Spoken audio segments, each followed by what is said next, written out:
हमारे चारों ओर फैले हुए इस विराट और अद्भुत तारामंडल तथा इस विशाल और अति सुंदर प्रकृति को देखने के बाद हमारा अंतर्मन गहन विचारों में डूब जाता है और सोचता है कि आखिर ये जगत कैसे बना और कौन है इस विशाल और अद्भुत विश्व का रचयिता।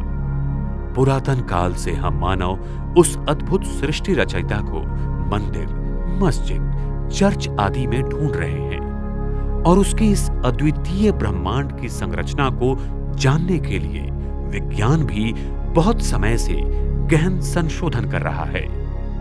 हमारा एक चिंतनशील व्यक्तियों का समूह है जो विज्ञान और अध्यात्म के अभ्यास से इस विशाल और अद्भुत विश्व और उसके रचयिता को जानने की कोशिश कर रहा है। हमने चिंतन और ध्यान के द्वारा जो अनुभव और खोज की है वो इस छोटी सी फिल्म में हम संसार को बताना चाहते हैं। इस फिल्म में जो भी बातें बताई और दिखाई गई हैं वो हमारी अपनी सोच प्रणाली है, इसलिए दिखाए गए विचार और बातें अगर किसी के विचारों और बातों से मिलती होंगी तो वो सिर्फ एक संयोग हो सकता है। ये कहानी हमारे अंतर जगत और बाह्य जगत की अद्भुत यात्रा है।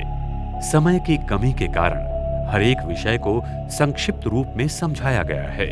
आप ये फिल्म देखकर अपने विचार हमें ब्लॉग पर भेज सकते हैं। आज हम देख रहे हैं मानव सभ्यता विज्ञान के द्वारा अति प्रगत हुई है, लेकिन अपने नैतिक मूल्यों के पतन द्वारा मानव ने हिंसाचार, आतंकवाद, धर्मों के लिए युद्ध और शीत युद्ध, गरीबी, ड्रग्स, बीमारियां, आणविक शस्त्रों का निर्माण, बिगड़ी हुई अर्थव्यवस्था आदि अनेक सामाजिक, आर्थिक, धार्मिक और राजकीय समस्याओं को जन्म दिया है, जिसके कारण आज सभी मानव जाति दुखी और अशांत हैं, क्योंकि हमने विज्ञान और आध्यात्म को बांटकर अलग अलग कर दिया है।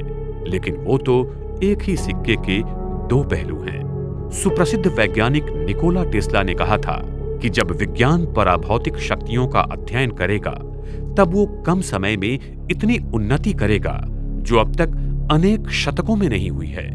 लेकिन आज के वैज्ञानिक पराभौतिक शक्ति को न मानने के कारण विश्व के अंत के प्रश्नों में उलझ गए और उन्हें सही मात्रा में इस विश्व और उसकी प्रणालियों का ज्ञान नहीं हो रहा है।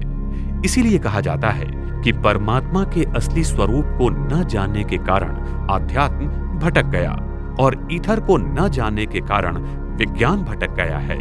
जिस दिन हम मनुष्य इस पराभौतिक शक्ति और ईथर शक्ति का अध्ययन करेंगे तब हम इस संसार को स्वर्णिम युग में परिवर्तित कर सकते हैं। 20वीं शताब्दी के शुरुआत में इस महान वैज्ञानिक ने दुनिया को ईथर शक्ति से आविष्कार कर अनेक संशोधन और उपकरण खोजकर बहाल किए। उनकी इच्छा थी कि सारी मानव जाति इन यंत्रों के द्वारा प्रकृति की इस ईथर की मुक्त ऊर्जा को उपयोग में लाए, लेकिन दुनिया की संकुचित और लालची राजकीय व्यवस्था ने उन्हें संसार के सामने नहीं लाया। उनके सारे संशोधन को गुप्त दस्तावेजों में बंद कर दिया और उनके हजारों संशोधन और ईथर पर चलने वाले उपकरण जो मानव जाति को मुक्त ऊर्जा देने के लिए बनाए थे जब्त किए। एक महान वैज्ञानिक दुनिया की नजरों से बाहर हो गया, लेकिन सत्य में बहुत ताकत होती है जो एक दिन इस दुनिया के सामने प्रत्यक्ष जरूर होगा। समय के निष्पक्ष हाथों ने विज्ञान के उन सत्यों को सामने लाया है जो सत्य हजारों सालों से छिपाए गए थे। इस फिल्म द्वारा स्वार्थी लोगों के जरिए आध्यात्म और विज्ञान में जो दीवार खड़ी की गई है वो एक ही पल में टूट जाएगी और फिर से आध्यात्म और विज्ञान का संगम होकर ये विश्व सुखमय बनने के कार्य में मदद करेगा। आज समस्त मानव जाति ऊर्जा के लिए भारी मात्रा में तेल, कोयला, गैस आदि का उपयोग कर इस पृथ्वी के वातावरण को दूषित कर रही है और साथ साथ इसी ऊर्जा की दौड़ में दुनिया में अनेक युद्ध और कूटनीतियां होकर संसार में दुख एवं अशांति बहुत मात्रा में बढ़ गई। आज मानव अपने आधुनिकीकरण द्वारा इस धरती के पर्यावरण में हर साल 40 अरब टन कार्बन डाइऑक्साइड फेंक रहा है इसके कारण पृथ्वी का सरासरी तापमान हर साल बढ़ रहा है और पृथ्वी के भूभाग से 60 मील ऊंचाई पर ओजोन वायु का नीले रंग का परत है, उसमें बड़े बड़े छेद आ रहे हैं। इस हरित गृह परिणाम के कारण दक्षिण और उत्तरीय ध्रुव की बर्फ पिघल रही है और सागर के पानी का स्तर बढ़ रहा है। आज दुनिया में अनेक तूफान, सुनामी, चक्रवात और भूचाल आदि ज्यादा संख्या में आ रहे हैं। दुनिया का 96% बर्फ इन दोनों ध्रुवों पर जमा है और अगर ये सारा बर्फ पिघल गया तो समुद्र की ऊंचाई 300 से 400 फीट बढ़ सकती है, जिससे दुनिया भर में समुद्र किनारों पर बसे सारे शहरों का विध्वंस हो सकता है। मानव अपने गलत कर्मों द्वारा पृथ्वी के पर्यावरण का नाश कर रहा है और दूसरी ओर अपने ही विनाश के लिए हजारों आणविक बॉम्ब्स बना रहा है। वर्तमान समय सारी दुनिया में 50,000 से भी ज्यादा आणविक बॉम्ब्स होने की संभावना है। एक ही टी-जार बॉम्बा नामक बॉम्ब से विश्व के बड़े से बड़े शहर का पूरा विध्वंस हो सकता है। इस आणविक शस्त्रों पर अब तक 5,000 अरब डॉलर्स जितना खर्च हो चुका है और भी खर्च हो रहा है। मानव अपने ही विनाश के लिए स्वयं ही जोरदार तैयारियां कर रहा है। साथ साथ दुनिया भर के भूवैज्ञानिकों ने यह पता लगाया कि पृथ्वी की चुंबकीय शक्ति कम होती जा रही है। अमेरिका के सरकारी पर्यावरण विज्ञान सेवा संस्थान द्वारा दिए गए निबंधानुसार सन 1835 से 1985 तक पृथ्वी के चुंबकीय क्षेत्रों के अध्ययन द्वारा ये निष्कर्ष निकाला गया कि पृथ्वी की चुंबकीय शक्ति प्रति वर्ष 5% कम होती जा रही है। गणितीय अध्ययन द्वारा भूवैज्ञानिक कहते हैं कि इसी रफ्तार से अगर चुंबकीय शक्ति कम होती जाएगी तो आने वाले कुछ ही सालों में वो बहुत कम हो जाएगी, जिस कारण पृथ्वी के ध्रुवों में परिवर्तन आने की संभावना है। पृथ्वी का चुंबकीय क्षेत्र अनेक बार बदल चुका है और इसके सबूत भूवैज्ञानिकों को अंटार्कटिका महासागर के गहरे भूतल में मिले हुए हैं। पृथ्वी की चुंबकीय शक्ति कम होने के कारण दुनिया भर में भूकंप और सुनामी ज्यादा मात्रा में आ रहे हैं। ये सारी घटनाएं भविष्य में आने वाली विशाल सृष्टि परिवर्तन की निशानियां हैं। अब सृष्टि के परिवर्तन के लिए विश्व की अनोखी योजना कार्यान्वित होती दिखाई दे रही है। ब्रह्मांड में सृष्टि चक्र के आदि बिंदु के सानिध्य में 108 दिव्य शक्तियां सक्रिय हैं और ये शक्तियां संपूर्ण विश्व में व्यापक गुप्त रीति से परिवर्तन कर रही हैं। अब परिवर्तन का वो समय आ पहुंचा है, क्योंकि परिवर्तन ही इस सृष्टि का अविनाशी नियम है। संसार की हर चीज को सतो, रजो और तमो इन अवस्थाओं से गुजरना पड़ता है। ये विराट विश्व एक अद्भुत और अविनाशीय चक्रीय प्रणाली है, जिसमें परमात्मा, प्रकृति और हम आत्माओं का अद्भुत संबंध है तथा सृष्टि के इन अद्भुत और मूलभूत सिद्धांतों के आधार पर यह सृष्टि का अजब खेल अनादि से लेकर अनंत तक चलता रहता है। परमात्मा इस परिवर्तन के चक्र में आते नहीं हैं, इसलिए सदैव सतो प्रधान रहते हैं। लेकिन आत्माएं और प्रकृति ये दोनों ही परिवर्तन के चक्र में आकर अंत में तमो प्रधान बन जाते हैं।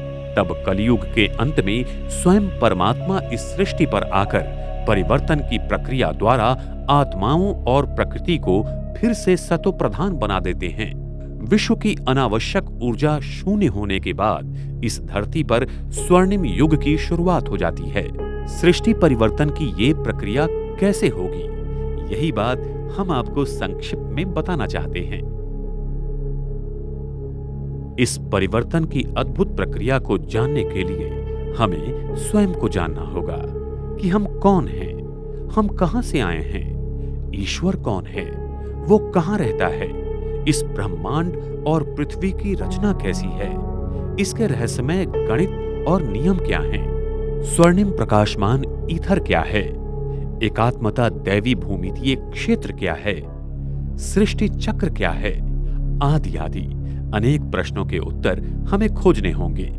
इस छोटी सी फिल्म में हमने संसार के बहुत सारे प्रश्नों का हल देते हुए कुछ आध्यात्मिक और वैज्ञानिक सत्य दुनिया के सामने रखे हैं जो अद्वितीय और अद्भुत हैं। हम कौन हैं? Who are we?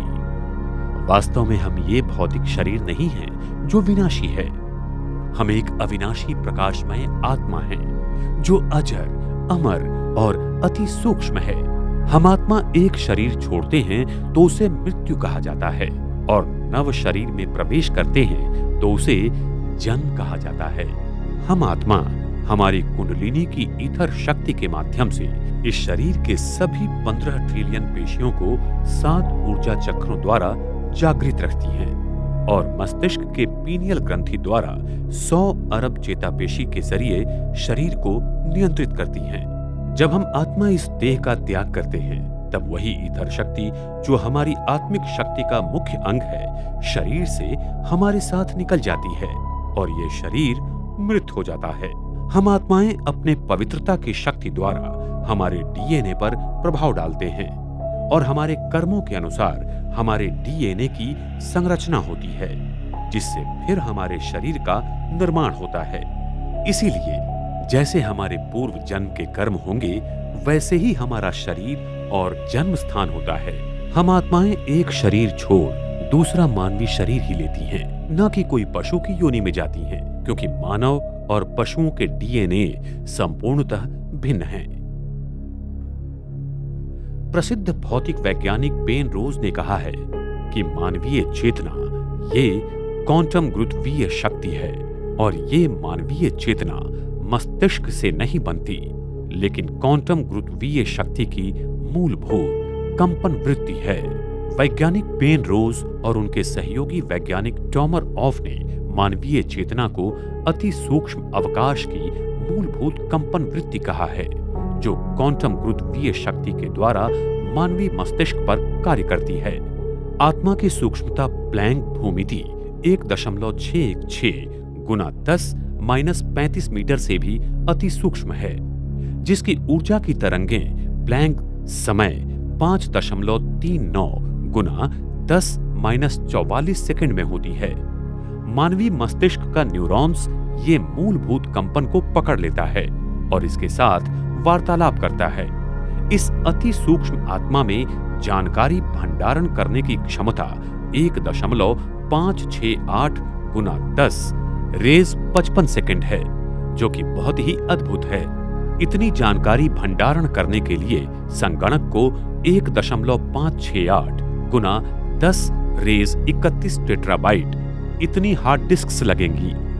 वैज्ञानिक इस क्वांटम बेसिक फ्रीक्वेंसी और वाइब्रेशन को अभी तक वैज्ञानिक उपकरणों द्वारा नहीं जान पाए, इसलिए वो इस बात को एक कल्पना मानते हैं। उनका कहना यह है कि मानवीय चेतना मस्तिष्क का ही एक अंग है जो एक गलत मान्यता है। वास्तव में हम ही इस अति सूक्ष्म आध्यात्मिक गुरुत्वीय ऊर्जा हैं जिसकी मूलभूत कंपन वृत्ति के द्वारा हम मस्तिष्क के न्यूरॉन्स पर एकात्मता दैवी भूमितीय क्षेत्र के द्वारा संदेशों का आदान प्रदान करते हैं और मस्तिष्क के पीनियल ग्रंथि के द्वारा सारे शरीर को उसके 7 ऊर्जा चक्रों द्वारा चलाती है। हम आत्मा मस्तिष्क के द्वारा इस शरीर को कैसे चलाते हैं ये अति गहन विषय हम विस्तार रूप में अगले भाग में बताएंगे। हम कहां से आए? आत्माओं की दुनिया, अनेक मितीय अति शक्तिशाली प्रकाशमान ईथर जगत। शेक्सपियर ने कहा कि दुनिया एक रंगमंच है और हम सभी अभिनेता हैं। हम सभी आत्माएं वास्तव में धरती पर जैसे मेहमान हैं। हम आत्मा इस विशाल भौतिक विश्व के पार उस परा भौतिक विश्व के रहिवासी हैं। हम सभी आत्माएं इस परम धाम में एक उल्टे कल्पवृक्ष की तरह विराजमान होती हैं जहां सभी धर्म की आत्माओं का अलग अलग ऊर्जा क्षेत्र है। इस विराट मनुष्य रूपी कल्प वृक्ष का बीज स्वयं परमात्मा शिव हैं। आज के विज्ञान को ज्ञात होने वाले भौतिक जगत के ऊपर ये 6 मितीय जगत अनेक ईथर ऊर्जा के स्तरों से बना हुआ है जिसको सिर्फ गहरे ध्यान के प्रयोग से ही खोजा जा सकता है। इस पराभौतिक विश्व को ही योगी लोग शांति धाम, निर्वाण धाम, ब्रह्मलोक, परम धाम या 7वां आसमान कहते हैं जो प्रकृति का छठा महातत्व स्वर्णिम प्रकाश कणों तथा ईथर ऊर्जा से बना हुआ है। इस परम धाम में हर धर्म की आत्माओं का अपना ऊर्जा का विभाग है, जहां आत्माएं अपने असली पवित्र और शांति स्वरूप में रहती हैं। ये अद्भुत जगत अति प्रकाशित ईथर ऊर्जा से भरा हुआ है और इसकी ईथर O9 से लेकर ईथर O6 ऊर्जा की अनेक परतों में ये भौतिक जगत बंदिस्त है। ये विशाल भौतिक विश्व जो 4 मितीय है, जिसमें वस्तु 3 मितीय तथा समय 1 मितीय है, उस अनेक मितीय पराभौतिक विश्व का एक अंग है। इस पराभौतिक विश्व में समय 3 मितीय तथा वस्तु 1 मितीय हो जाते हैं। आज के वैज्ञानिकों को विश्व का आधा भाग ही पता है, लेकिन उसके ऊपर भी आधा भाग है, जिसमें सूक्ष्म वतन और मूल वतन समाविष्ट है। अगर हम आज ज्ञात होने वाले ब्रह्मांड के आधे हिस्से को ऊपरी हिस्से से जोड़ देंगे तो वो एक संपूर्ण ब्रह्मांड बनेगा जो 10 मितीय है, और तभी ब्रह्मांड के संदर्भ में खोजे गए सूत्रों का सही हल निकलेगा। ब्रह्मांड के 3 लोक हैं। एक स्थूल वतन, यहाँ मनुष्य, प्राणी मात्राएं एवं 5 तत्वों का वास्तव्य है। 2 सूक्ष्म वतन, ये विश्व का ऐसा आकाश के पार का भाग है जहां तक मनुष्य अपने सूक्ष्म शरीर के द्वारा ही जा सकता है। 3 मूल वतन, यहाँ पर सर्वोच्च सत्ता परमात्मा शिव एवं आत्माओं का वास्तव्य है, और इसी मूल वतन में छठा महातत्व ईथर बड़ी मात्रा में है। परमात्मा कौन है? उनका वास्तव्य कहां पर है? इस अद्भुत महातत्व में हम आत्माओं के परम पिता परमात्मा शिव अंतिम 10वें मितीय स्थान में विराजमान हैं। वो अत्यंत तेजोमय, प्रकाशमान और अति शक्तिशाली हैं, जिसकी हम कल्पना भी नहीं कर सकते हैं। परमात्मा सारी शक्तियों के, गुणों के असीम सागर हैं, जिनका वर्णन पृथ्वी का कागज, सागर की स्याही और झाड़ की कलम से लिखा नहीं जा सकता। परमात्मा को संसार के बहुत सारे लोग सर्वव्यापी कहकर उन्हें सृष्टि के कण कण में मानते हैं, लेकिन परमात्मा की अति उच्च ऊर्जा की हमें सही पहचान न होने के कारण ईथर ऊर्जा को ही हम परमात्मा मानने लगे। भौतिक जगत के 5 तत्व अग्नि, पृथ्वी, वायु, जल और आकाश, इनमें ये ईथर शक्ति विद्यमान है, जिसके कारण इन 5 तत्वों में ऊर्जा, वस्तुमान एवं बल का निर्माण होता है। लोगों ने इस ईथर तत्व को ही परमात्मा मान लिया, और इसी तरह परमात्मा सर्वव्यापी है, ये गलत मान्यता सारे जगत में प्रचलित हो गई। भौतिक शास्त्र के एकात्मता क्षेत्र सिद्धांत के अनुसार विश्व के सभी 4 मूलभूत बल 10 मितीय विश्व में अति प्रचंड ऊर्जा माना 10 रेज 19 गीगा इलेक्ट्रॉन वोल्ट में एकत्रित हो सकते हैं। ये वही जगत है जहां भौतिक जगत के सारे मूलभूत बल एकात्मता दैवी भूमिति क्षेत्र में एकत्रित हो जाते हैं, जो अति प्रकाशित ईथर O9 की अनंत शक्ति से भरा हुआ है। परमात्मा शिव की शक्ति अति प्रकाशित ईथर शक्ति से भी अति उच्च चैतन्य शक्ति है, जिसकी याद से हम आत्मा पतित से पावन बनती हैं। अति प्रकाशित ईथर शक्ति पदार्थों में चेतना निर्माण करती है, लेकिन चैतन्यता नहीं। वो सिर्फ हम आत्माओं में और परमात्मा में ही है। इसीलिए परमात्मा और हम आत्माएं प्रकृति की शक्ति से भिन्न हैं, लेकिन हमारी चैतन्य शक्ति ईथर की शक्ति को संपूर्ण रीति से प्रभावित करती है। यही ईथर शक्ति फिर प्रकृति के 5 तत्वों को हमारे संकल्पों अनुसार प्रभावित करती है। लेकिन ईश्वर वो सर्वोच्च बल नहीं है जिससे प्रकृति के सारे मूलभूत बल निर्माण होते हैं। परमात्मा में प्रकृति को अधिकतम अनावश्यक ऊर्जा से शून्य अनावश्यक ऊर्जा में परिवर्तन करने की शक्ति है, जो वैश्विक चक्र के अंत में प्रकाशमान ईथर की शक्ति से दैवी भूमिति की संरचना द्वारा सारे ब्रह्मांड को फिर से सतो प्रधान अवस्था में लाता है। विविध धर्मों में परमात्मा के प्रति अनेक मान्यताएं हैं, लेकिन अंततः सभी धर्मों में उसे वैश्विक प्रकाश के स्वरूप में ही माना गया है। अनेक धर्मों में परमात्मा के प्रति दी हुई मान्यताएं कुछ इस प्रकार हैं। हिंदू धर्म, मुंडका उपनिषद में कहा गया है, दीप्तिमान कमल के हृदय में ब्रह्मा का निवास स्थान है, जो प्रकाशों का प्रकाश है। हिंदू धर्म में शिव परमात्मा को निराकार ज्योतिर्लिंग के स्वरूप में या पिंडी के रूप में पूजा जाता है। इस्लाम धर्म, पवित्र कुरान में कहा गया है, अल्लाह स्वर्ग और पृथ्वी का प्रकाश है। क्रिश्चियन धर्म, बाइबल में कहा गया है, मैं इस जगत में प्रकाश के स्वरूप में आया हूं। बौद्ध धर्म, धम्मपद में कहा गया है, बुद्ध का तेज लगातार चमक रहा है। सिख धर्म, आदि ग्रंथ में कहा गया है, परमात्मा सत्य है और सबका प्रकाश है। नेविवू अमेरिकन विश्वास, काबालया का गाना में कहा गया है, दैवी प्रकाश मेरे लोगों पर है। अफ्रीकन विश्वास, ट्राइबल अफ्रीकन में कहा गया है, परमात्मा सूरज है जो सारे जगह में प्रकाश फैलाता है। जुडाइज्म, साल्मज में कहा गया है, परमात्मा मेरा प्रकाश है जिससे मुझे डरना चाहिए। टेओइज्म, परमात्मा प्रकाशमय ऋषि है जो सभी की सेवा करता है। ईथर ऊर्जा, परा प्रकृति का छठा महातत्व। प्रकृति 5 तत्वों से बनी हुई है, जैसे अग्नि, पृथ्वी, वायु, जल और आकाश। इन सभी तत्वों में प्रकृति का छठा तत्व ईथर सब में मिला हुआ है, जिसकी मात्रा पृथ्वी तत्व में कम तो आकाश तत्व में सबसे ज्यादा है। इसलिए आकाश तत्व को ईथर भी कहा जाता है, लेकिन ये मान्यता गलत है। ईथर 2 प्रकार के होते हैं।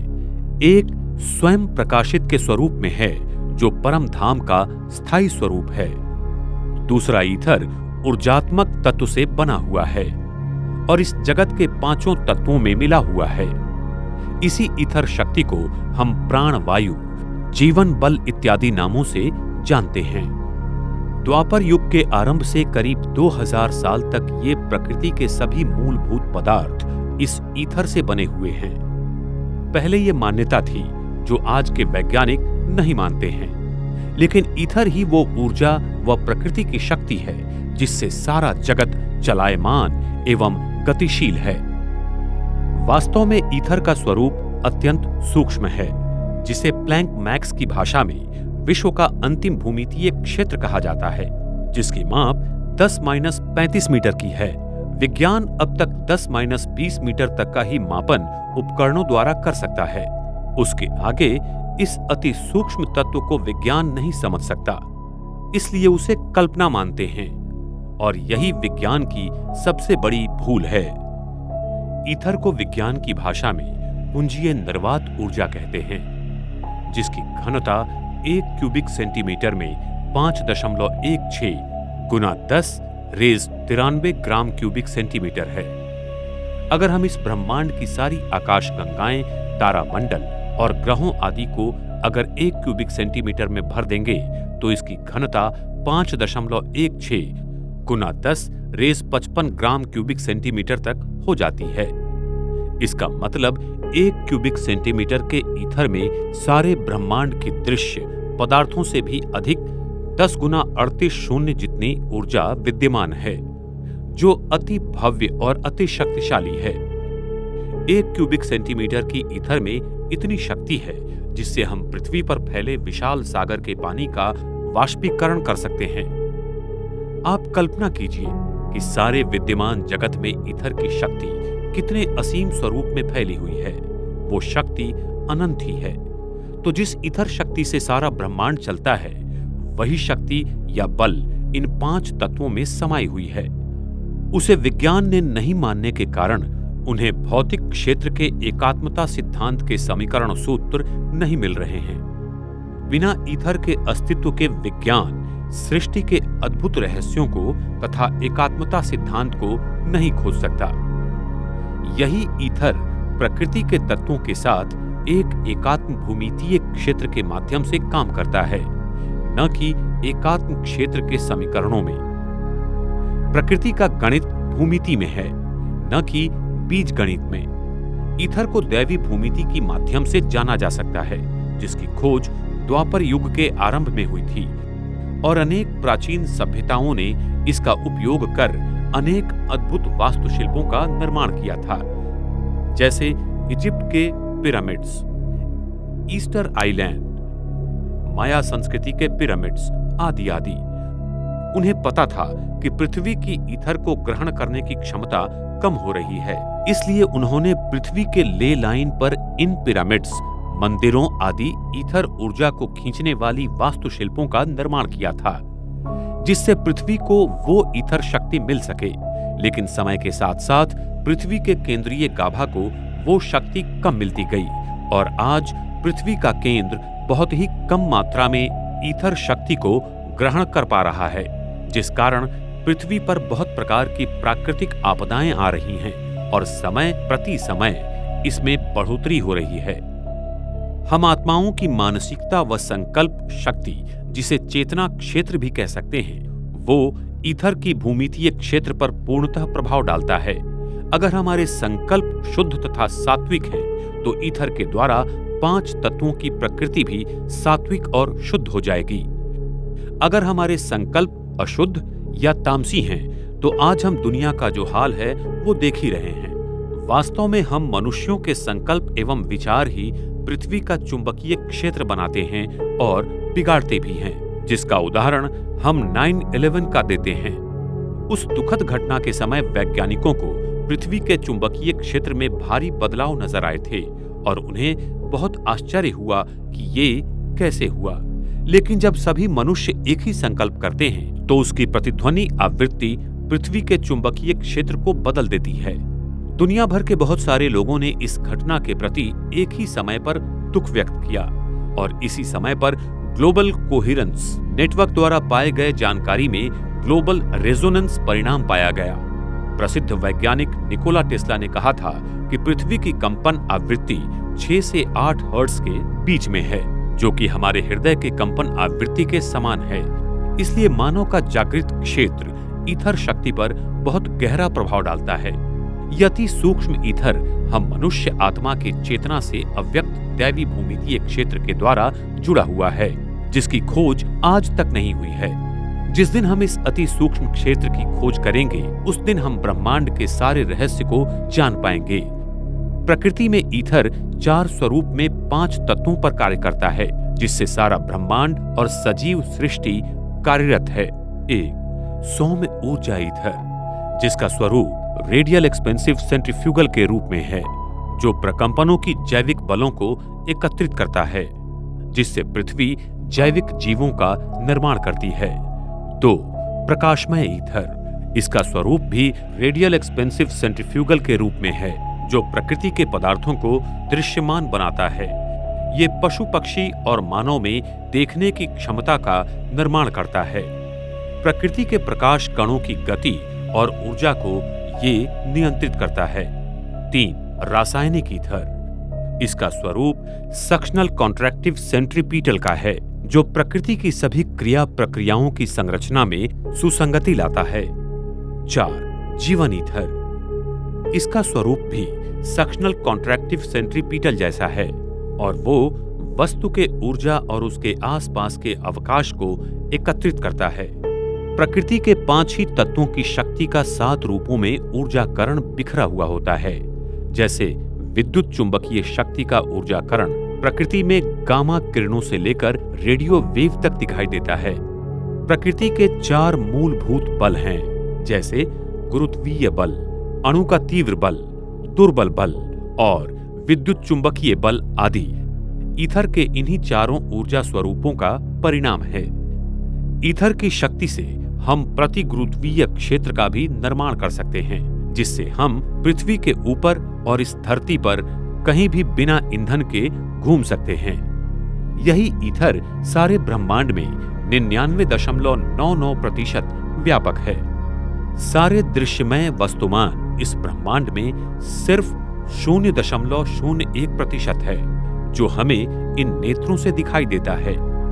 ये रचना अजब और गजब है। इस सृष्टि की और उसके भूमितीय सिद्धांतों की इसी ईथर से प्रकृति बनती है, तो अवकाश प्रकृति का निर्माण करता है, न कि प्रकृति अवकाश का निर्माण करती है। लेकिन आज विज्ञान सिर्फ प्रकृति का ही संशोधन कर रहा है। जिस दिन विज्ञान ईथर पर संशोधन करेगा, उस दिन हमें सृष्टि के सारे अद्भुत नियम और शक्तियों का ज्ञान होगा।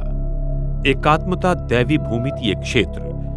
दैवी या ईश्वरीय भूमिति प्रकृति के 5 तत्वों की अपनी एक भूमिति संरचना है। भौतिक जगत के 5 तत्व पृथ्वी, जल, अग्नि, वायु और आकाश को 5 प्लेटोमिक्स भूमिति के रूप में जाना जाता है। प्राचीन सभ्यता और संस्कृति में इसे दैवी भूमिति के रूप में देखा गया है। द्वापर युग की शुरुआत में इन 5 तत्वों की एक ही एकात्मता दैवी भूमिति संरचना को जानने की कोशिश की थी। जैसे जीवन का भूत फ्लावर ऑफ लाइफ की संरचना में विश्व की 13 वर्तुलाकार प्रणालियों के नियमों की निर्माण की संरचना देखी जा सकती है। इसी संरचना में वेसिका पीसीस, मेटाट्रॉन्स क्यूब तथा ट्री ऑफ लाइफ आदि प्राकृतिक भूमिति की संरचना देखी जा सकती है। ये चिन्ह संसार के सभी प्राचीन संस्कृति की कलाकृति में पाए जाते हैं। इन्हीं चिन्हों द्वारा पिरामिड जैसी संरचना से मानव ने ईथर शक्ति को जीवन में संचालित करने का प्रयत्न किया था। संगीत के 7 स्वर इसी दैवी भूमिति से निर्माण होते हैं। इस ब्रह्मांड की प्रतिध्वनि आवृत्ति ओम की ध्वनि में है। प्रकृति के 5 तत्वों की मूलभूत भूमिति संरचना एक दूसरे के साथ फिबोनाची और गोल्डन रेशियो द्वारा पदार्थों का निर्माण तथा क्रिया प्रक्रिया करती रहती है। वर्तमान समय में विज्ञान इन भूमिति क्षेत्र को नहीं मानते। इसके कारण वो ईथर शक्ति को समझ नहीं सकते और प्रकृति की अद्भुत संरचना से दूर चले गए, मानो अंधेरे में भटक गए। वर्तमान समय में मनुष्य ने खोजे हुए सारे मूल द्रव्य की संरचना प्रकृति की इस दैवी गुण भूमिति द्वारा सिद्ध की जा सकती है। इसका परिचय 1980 में वैज्ञानिक रॉबर्ट ने किया था, लेकिन आधुनिक विज्ञान ने इसे मानने से इनकार किया। हम आत्माओं का चेतना भूमितीय क्षेत्र है जो ईथर से दैवी भूमिति द्वारा कार्य करता है। इस सृष्टि में जो ऊर्जात्मक ईथर है वो O6 के प्रकार का है।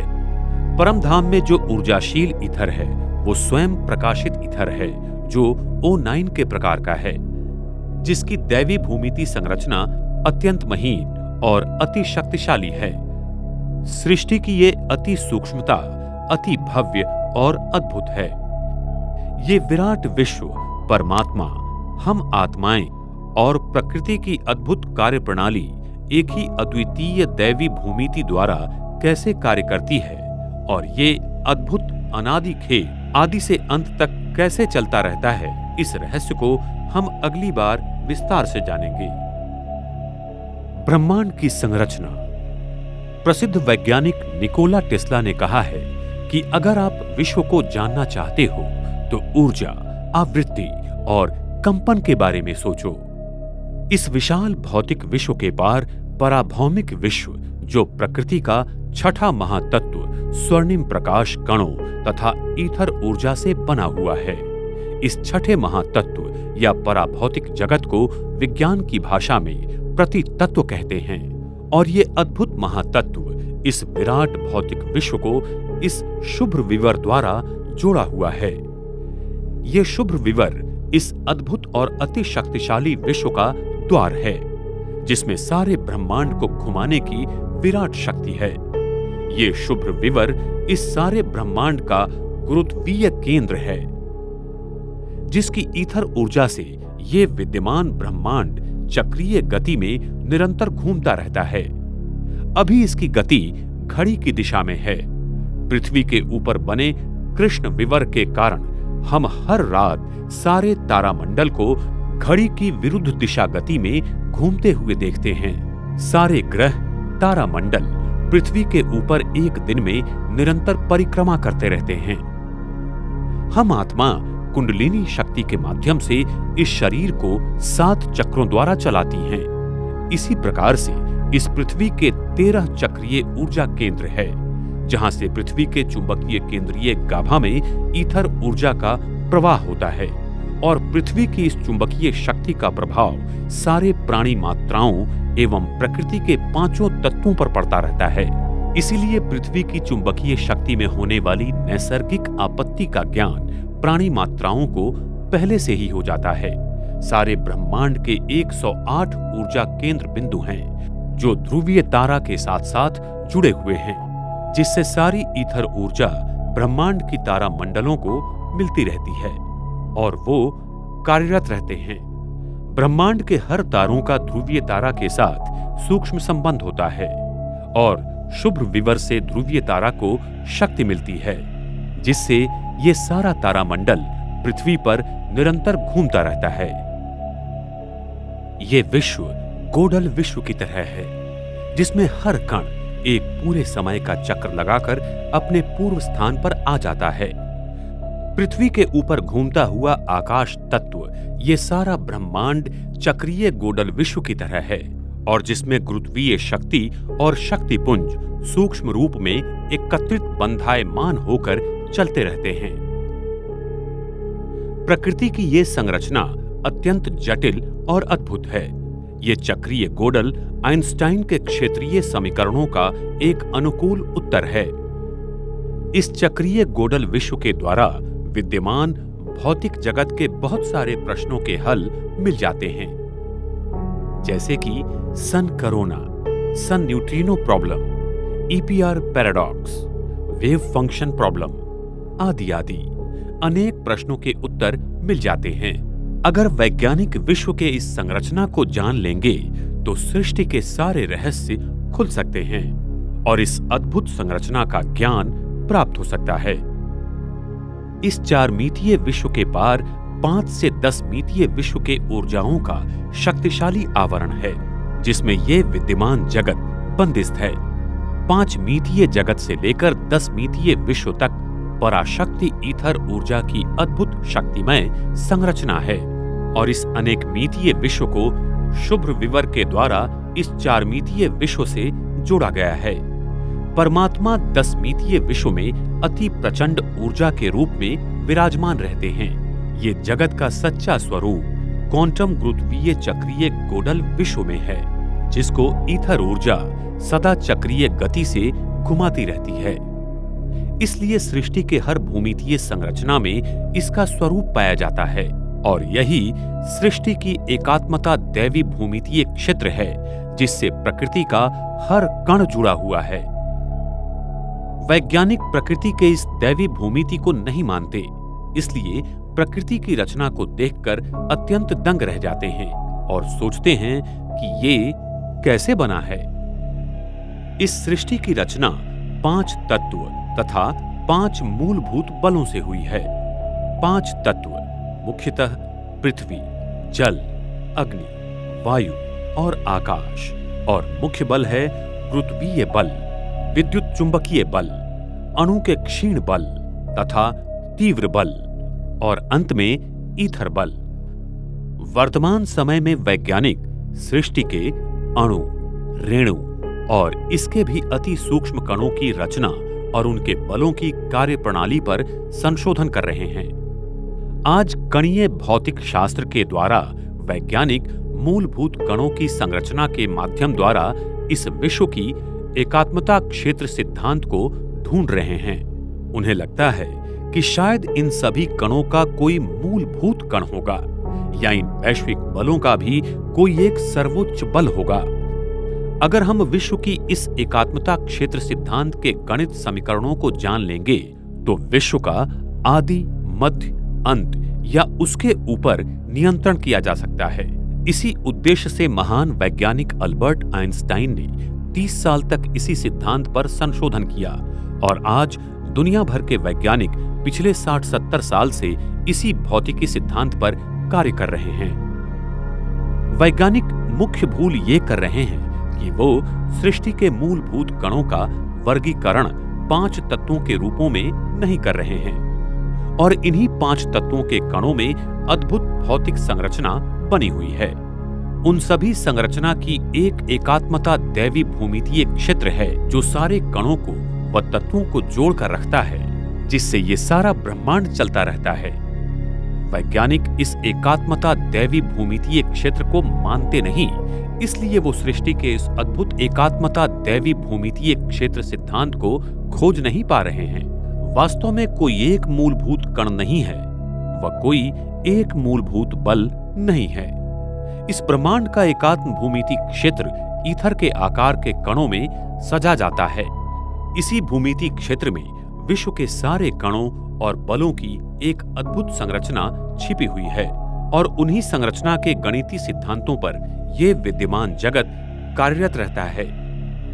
यही एकात्मता क्षेत्र हमारे शरीर के 7 ऊर्जा चक्र, पृथ्वी के 13 ऊर्जा चक्र और ब्रह्मांड के 108 ऊर्जा चक्रों को एक ही संरचना में बनाए रखता है।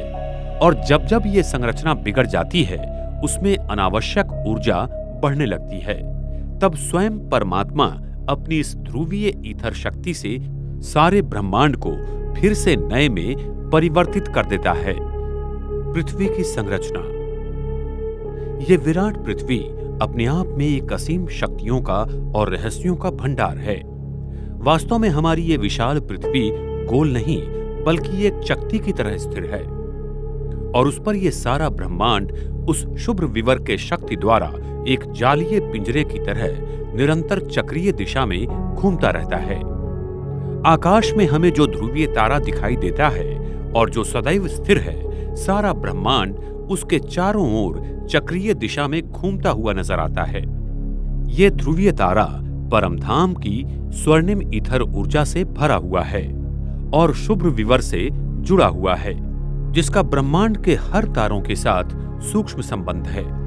इसलिए इसके ईथर ऊर्जा से तथा शुभ्र विवर की चक्रीय गति से सारा तारामंडल निरंतर पृथ्वी पर घूमता रहता है। ध्रुवीय तारा के कारण हर तारों को और आकाश गंगाओं को ऊर्जा मिलती रहती है। इस ब्रह्मांड की ये एक अद्भुत सच्चाई और प्रणाली है। ये पृथ्वी घूमती नहीं है, और अगर ये घूमती रहती तो इस पर बसा ये सारा वातावरण नष्ट हो जाता और यहाँ जीव सृष्टि का निवास संभव नहीं था। इस स्थिर धरती पर सारा तारामंडल, सूर्य, चंद्रमा आदि चक्रीय गति से निरंतर घूमने के कारण उत्पन्न होने वाले विद्युत चुंबकीय क्षेत्र से पृथ्वी का ऊपरी पर्यावरण निरंतर चार्ज होता रहता है। सूर्य और चंद्रमा की प्रकाशीय किरणों की गति चक्रीय होने के कारण वह धरती पर गोल आकार में गिरती है और हमें अवकाश से पृथ्वी गोलाकार नजर आती है। सूर्य और चंद्रमा की प्रकाश की किरणें कृष्ण विवर में से गुजरकर पृथ्वी पर पड़ती हैं। तब वो चक्रीय गति से नीचे की ओर आकर फिर से निर्माण स्थान के लिए जाने की कोशिश करती हैं। उसके कारण हम पृथ्वी पर दिन और रात अनुभव करते हैं तथा सूर्य ग्रहण और चंद्र ग्रहण प्रकाश की इस वक्रीय गति के कारण होता है। जिस जगह पर सूर्य की प्रकाश की किरणें आती हैं वहां दिन, जहां नहीं आती वहां रात हो जाती है। अभी अंतरिक्ष में जो भी यान या उपग्रह चांद या मंगल ग्रहों पर जाने के लिए भेजते हैं, वो पृथ्वी के ऊपर की चक्रीय अवकाशीय संरचना के कारण पृथ्वी के दक्षिण ध्रुव के बाहर के क्षेत्र पर पहुंचते गिर जाते या तो भटक जाते हैं, जो जगह अभी तक खोजी नहीं गई है, क्योंकि अवकाश में जाने के बाद गति कम होने के कारण उस पर पृथ्वी का गुरुत्वीय बल बढ़ जाता है, जिसके कारण यान या उपग्रह की दिशा बदल जाती है और वो चंद्र या मंगल ग्रहों पर जाते ही नहीं हैं। इसीलिए कोई भी यान या उपग्रह चांद या मंगल पर भेजना माना उस देश की संपत्ति और ऊर्जा को नष्ट करने जैसा ही है, क्योंकि पृथ्वी की चक्रीय अवकाशीय संरचना के कारण वहां जाना पूरी तरह से असंभव है। इस धरती पर ही पदार्थों पर त्वरण कार्य करता है। अंतरिक्ष में त्वरण अस्तित्व में नहीं आता है। सभी तारामंडल और ग्रह त्वरण विरहित और वजन रहित हैं और पृथ्वी के ऊपर करीब 36,000 किलोमीटर तक ही त्वरण सूक्ष्म रूप में रहता है। उसके ऊपर त्वरण नहीं रहता है। जिससे सारे उपग्रह चलते रहते हैं। अगर मानव अंतरिक्ष में और ऊपर जाने की कोशिश करता है तो त्वरण समाप्त हो जाता है और अवकाश काल की संरचना में कतरन शुरू हो जाती है, जो अति चक्रीय गति के रूप में है, और इसके कारण मानव पर G20 तक के बलों का कार्य चलता है और मानवीय शरीर मुड़कर आ जाता है। पृथ्वी के ऊपर और नीचे बने हुए कृष्ण विवर के कारण पृथ्वी के ऊपर के अवकाश की ऐसी जटिल रचना बनी हुई है। अपोलो और सुएज यान के कई यात्री चांद पर गए ही नहीं, क्योंकि पृथ्वी के ऊपर की अवकाशीय संरचना के कारण मानवीय देह चक्राकार रीति से मुड़कर टूटना शुरू हो जाता है। इसलिए इन यानों के पहले यात्री मर गए और उनके शरीर मुड़कर आ गए थे। गहरे अवकाशीय मिशन सफल होने का दावा करना ये सरासर विज्ञान जगत द्वारा आम जनता को फंसाने जैसा ही है, क्योंकि इन मिशंस में देश की बहुत संपत्ति का अपव्यय होता है। आज सारा विज्ञान यूक्लिडियन भूमिति के आधार पर जगत का अध्ययन करता है और इस धरती पर हमें इसी भूमितीय आधार पर क्षितिज का दृश्य दिखाई देता है, क्योंकि मानव का नेत्र तथा कैमरों के लेंस भी इस भूमितीय रचना द्वारा बने हुए हैं, जिस कारण हम क्षितिज के पार की भूमि को देख नहीं पाते हैं। अगर हम गोडल क्षेत्रीय भूमिति के द्वारा बने हुए लेंसों से क्षितिज को देखेंगे तो हमें क्षितिज के पार की भूमि भी दिखाई देगी, क्योंकि ये जगत गोडल मैट्रिक ज्योमेट्री की संरचना द्वारा बना हुआ है। इसी संरचना से सारे ग्रह तथा आकाश गंगाएं अंतरिक्ष में गुरुत्वीय कक्षा रहित घूम रहे हैं। उनमें कोई गुरुत्वीय कक्षा निर्माण नहीं होती है, क्योंकि ये तारामंडल और ग्रह वस्तुमान रहित है, जिनमें गुरुत्वीय बिंदु समान होते हैं और इसके कारण उनके बीच का गुरुत्वीय बल शून्य हो जाता है। ये सारे ग्रह और तारामंडल गोडल विश्व की चक्रीय अवकाश की रचना के सिद्धांत द्वारा चलते रहते हैं और पृथ्वी पर हर दिन पूरा चक्कर लगाते रहते हैं।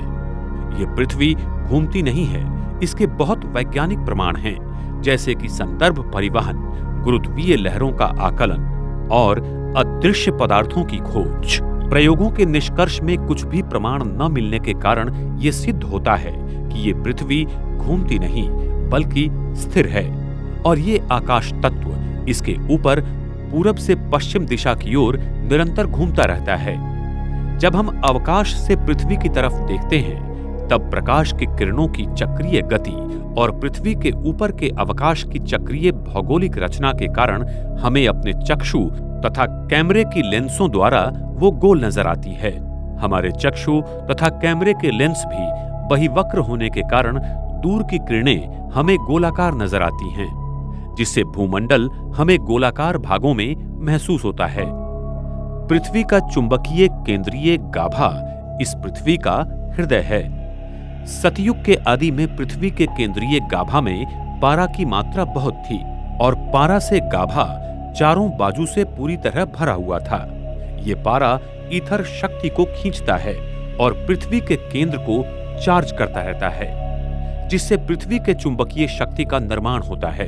लेकिन जब द्वापर युग आया तब ये पारा बहुत मात्रा में सिलिकॉन में बदल गया और दक्षिण ध्रुव के बाहर की भूमि में फैल गया। अभी पृथ्वी के केंद्रीय गाभा में पारा की जगह सिलिकॉन क्षेत्र भरा हुआ है, जो अर्धचालक है, और उसी वजह से पृथ्वी का केंद्रीय गाभा दो भागों में बंट गया है और हमें दो उत्तरीय ध्रुव दिखाई देते हैं। वैज्ञानिकों को ये दो उत्तरीय ध्रुव कैसे बनते हैं इसका ज्ञान नहीं है। सृष्टि चक्र का रहस्य। सृष्टि चक्र सतयुग, त्रेता युग, द्वापर युग और कलयुग से बना हुआ है, जिसमें हर एक युग का समय 1250 साल का है। सतयुग और त्रेता युग मिलाकर 2500 साल का जो समय है उसे स्वर्ग, और द्वापर युग और कलयुग मिलाकर 2500 साल का जो समय है उसे नरक कहा जाता है। सृष्टि चक्र के पहले 2500 साल तक मनुष्य, आत्माएं एवं सृष्टि अपने मूलभूत गुणों के चरम सीमा में रहती हैं और ये समय पूर्णतः सुखदायी हैं, जिसमें आदि सनातन देवी देवता धर्म अकेला सिर्फ भारत खंड में बसा था। लेकिन द्वापर युग से अनेक धर्मों और खंडों का निर्माण होकर धीरे धीरे मनुष्यों और सृष्टि के गुणों में गिरावट आती गई। अभी का समय सृष्टि परिवर्तन का छोटा सा युग संगम युग कहलाता है।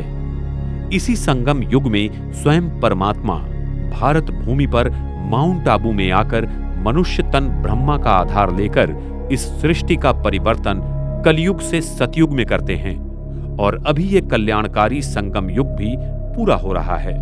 सारे विश्व का इतिहास तथा भूगोल इन चारों युगों से चक्रीय गति से 5000 वर्ष हूबहू गुजरता रहता है। प्राचीन सभ्यता इसे मानवता का वैश्विक समय चक्र कहती थी। संपूर्ण विश्व का नीचे और ऊपर का हिस्सा जोड़ने से विश्व चक्रीय आकार का मिलेगा। विश्व का चक्रीय होने से ही विश्व में होने वाली सारी प्रक्रियाएं चक्रीय हैं, जैसे कि पानी का चक्र, पर्यावरण चक्र, खड़क चक्र, कार्बन चक्र, अन्न चक्र, नाइट्रोजन चक्र, ऋतुओं का चक्र, सूर्यमंडलीय चक्र, दिन और रात का चक्र, पृथ्वी के गाभा की गति का चक्र, एसीएन डीसी विद्युत शक्ति का चक्रीय वहन और प्रकाश भी चक्रीय गति में ही अपना मार्ग पूर्ण करता है। विश्व चक्रीय होने के कारण सारी प्रक्रियाएं चक्रीय गति से चलती हैं और इसीलिए समय भी चक्रीय है, न कि सीधी रेखा में। इसी तरह युगों का भी चक्र है, जिसमें 5000 साल पूरा होने पर पुनरावृत्ति होती है।